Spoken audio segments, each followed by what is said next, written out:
வேங்கை வயல் சம்பவத்தில் உண்மை என்ன என்பதே மக்களுக்கு தெரியாமல் போய்விடுமோ என்ற நிலை இருக்க, அடுத்ததாக பல்லடம் அருகே காமநாயக்கன்பாளையம் அரசு உயர்நிலைப் பள்ளியில் வகுப்பறையில் மனித கழிவுகள் வீசப்பட்டிருக்கும் சம்பவம் அதிர்ச்சியை ஏற்படுத்தியிருக்கிறது. வகுப்பறையை சுத்தம் செய்துவிட்டால் எல்லாம் முடிந்துவிடுமா?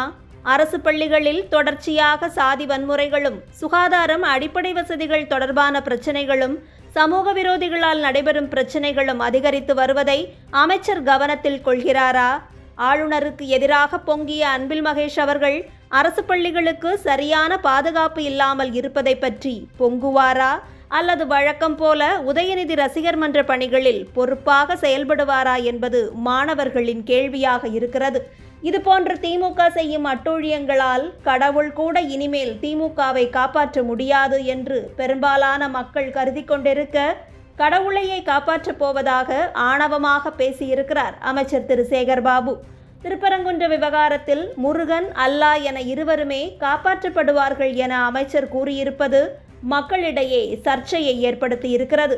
திருப்பரங்குன்ற மலை முருகனின் அறுபடை வீடு என்பது உலகறிந்த உண்மை. அங்கு இருப்பது அல்லாவை தொழும் மசூதியும் அல்ல.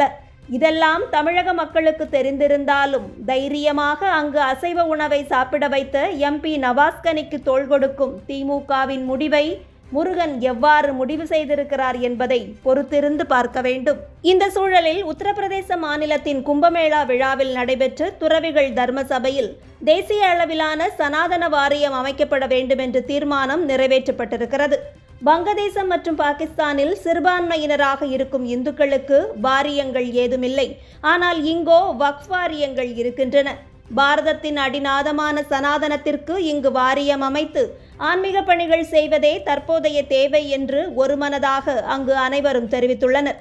இந்த தீர்மானத்திற்கு முந்திக்கொண்டு காங்கிரஸ் கட்சி கண்டனம் தெரிவித்திருக்கிறது. இந்துக்களின் கோவில் சொத்துக்களை வக்ஃப் வாரிய சொத்துக்கள் என கூறும்போது நவதுவாரங்களையும் மூடிக்கொண்ட காங்கிரஸ், திருப்பரங்குன்ற விவகாரத்தில் சத்தமே இல்லாமல் இருக்கும் காங்கிரஸ் சனாதன வாரியம் அமைக்க வேண்டும் என்ற கோரிக்கைக்கே பொங்கி எழுவதிலிருந்து காங்கிரசின் தேச விரோத சிந்தனை வெளிப்படுவதை மக்கள் உணர்ந்து கொள்ள வேண்டும்.